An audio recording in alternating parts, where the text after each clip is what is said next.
मंचस्थ महान विभूतियों को प्रणाम। मंच के उस पार बैठी हुई महान विभूतियों को, विद्वजनों को प्रणाम। समयाभाव है, इसलिए औपचारिकता के क्रम को छोड़ करके मैं आगे बढ़ना चाहूँगा। भारतीय विधिक परंपरा, भारतीय ज्ञान परंपरा की अरैनी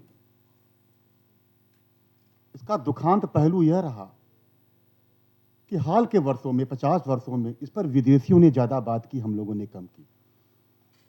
और ऐसा ही विधिक व्यवस्था के साथ भी हुआ। वेद को जब हम एक किताब मानेंगे, बुक मानेंगे, तो हमें आश्चर्य होगा कि एक किताब science, technology, law, ethics, personality development, philosophy, कर्मकांड, सबके बारे में एक स्टैंडर्ड नॉलेज कैसे रख सकती है। लेकिन जब हम वेद को ये मानेंगे कि हमारे हजारों हजार साल के ऋषि मुनियों के अनुभव से उपजा ज्ञान है, और जो उन्होंने पाथेय के रूप में आने वाली पीढ़ियों को देते गए, और आज एक वो वैश्विक ज्ञान का स्वरूप ले रही हैं। भारतीय विधिक व्यवस्था के कुछ तत्वों की व्याख्या करके अपना मैं व्याख्यान समाप्त करूंगा। पहला तत्व जो विदेशी हमको सिखाते हैं, समता का, और विशेषकर नारी के संदर्भ में उनकी ये समता की चिंता ज्यादा ही रहती है। महाभारत में उदाहरण है कि इतने बड़े, इतने विशाल, इतने शक्तिशाली कुरुवंश के राजा को भी एक फिशरमैन की कन्या से शादी करने के लिए उसकी शर्तें माननी पड़ी थी। भगवान राम भी जानते थे कि माता सीता अग्नि की तरह पवित्र हैं, और माता सीता भी जानती थी कि भगवान राम जानते हैं कि पवित्र हैं। लेकिन अपनी प्रजा को एक डेमोक्रेटिक अप्रोच देने के लिए, अपनी प्रजा की बात मानने के लिए भगवान श्री राम ने वह कदम उठाया। न्याय व्यवस्था का, विधि व्यवस्था का एक तत्व है जनहित याचिका। जब कोई ऐसा व्यक्ति भी जो किसी जन का मामला हो, तो वह उसमें न्यायालय के समक्ष अपील कर सकता है। वर्तमान के समय में यह बहुत हुआ, और दिया कि इन्होंने ये किया, पीएन भक्ति जी को भी श्रेय दिया जाता है, ठीक है।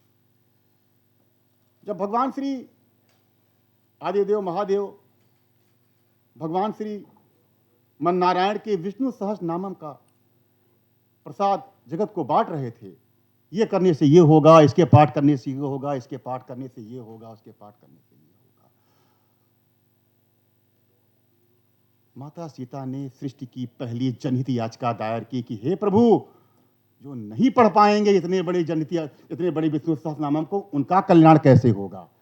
तब भगवान शंकर ने कहा, श्री राम राम रामेति रमे रामे मनोरमे। यह विधिक प्रक्रिया को सरल बनाने का पहला उपाय था कि जो फल व्यक्ति को प्राप्त होना चाहिए, वह फल व्यक्ति को मिलना चाहिए। आज अगर हम विधिक व्यवस्था के सबसे बड़े दोष के रूप में देखें, झोल के रूप में देखें, तो पेंडिंग मुकदमे हैं, और उनका प्रक्रिया इतनी कठिन है कि कई बार जो मूल व्यक्ति है वह जान ही नहीं पाता। वह पक्षकारों द्वारा, अधिकारियों द्वारा या व्यवस्था द्वारा। इसी क्रम में आज एक कॉमन फैशन चल पड़ा है कि मेरा वकील जीता कि आपका वकील जीता। आज वकील जीतता है, कानून नहीं जीतता है। इसका एक उदाहरण देता हूं महाभारत की कथा से। महाभारत में आचार्य द्रोण एक बार ऐसे ही परीक्षा ले रहे थे कि उड़ते हुए पक्षी को बाण लगा करके निकालना है। कौन उड़ते हुए पक्षी को बाण मार करके जमीन पर ला सकता है। सबने लगाया, नकुल, सहदेव, अर्जुन, सबने लगाया। कर्ण ने अपने बाण निकाले, संधान किया, और फिर बाण को तरकस में रख लिया। पर पूछा गया कि क्यों? कहे प्रातः काल का समय है, चिड़िया अपने घर से निकल रही है, बच्चों के लिए दाना लेने के लिए जा रही होगी, अपनी बाण प्रतिभा को दिखाने के लिए मैं किसी परिवार को बर्बाद नहीं कर सकता। आज ऐसा ही होता है, आज ऐसा ही होता है। केस न्याय नहीं जीतता, वकील जीतता है। भारतीय विधिक प्रणाली का वर्णन करें, कुछ तत्वों की व्याख्या करें। इंटीग्रिटी, सत्यनिष्ठा। राजा किस तरह से कोर्ट में एंटर करेगा, क्या पहन के कोर्ट में एंटर करेगा, इसका वर्णन हमारे विधिक ग्रंथ में है। जिसका वर्णन हमारे प्राचीन विधिक प्रणाली में है।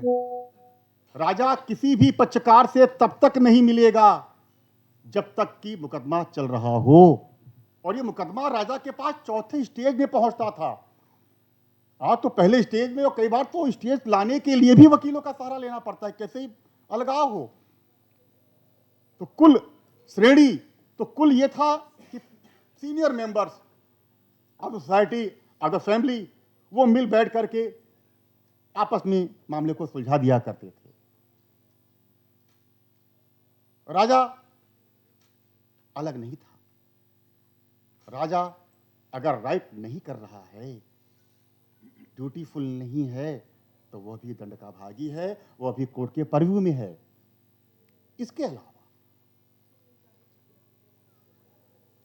Participation of the regional factors, customs, परंपराएं, समय समय पर राजा विभिन्न स्थानों पर विभिन्न क्षेत्रों में होने वाली परंपराओं का संज्ञान लेगा और उनको रिकॉर्ड करके अभिलेखित करेगा, ताकि वो चरित्र के रूप में, व्यवहार के रूप में, कभी एक प्रेसिडेंस के रूप में प्रयोग की जा सकें। लेकिन अगर वह व्यवहार, अगर वह आचार, अगर वह चरित्र समता से विभेद रखता है, समता रहित है, तो वह स्वीकार्य नहीं है। और यहां पर समता से आशय दो व्यक्तियों के बीच से नहीं था, दो पक्षों के बीच से नहीं था, जीव मात्र था, सृष्टि मात्र से था। चाहे वो जलाशयों के संरक्षण की बात हो, चाहे वृक्षों की कटान की बात हो, और चाहे पशुओं पर हिंसा की बात हो। एक और महत्वपूर्ण पक्ष का जिक्र करना चाहूंगा इसमें, जो कि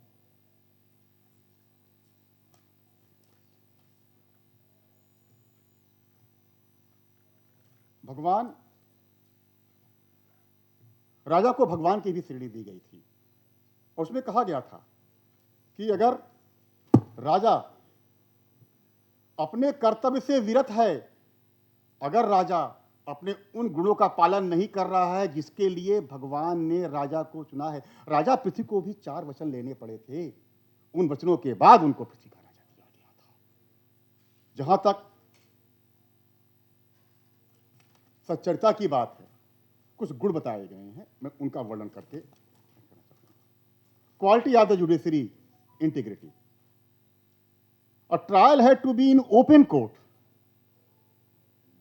A trial had to be in open court, and judges were forbidden to talk to the parties privately while the suit was pending, because it was recognized that a private hearing may lead to partiality, पक्षपात।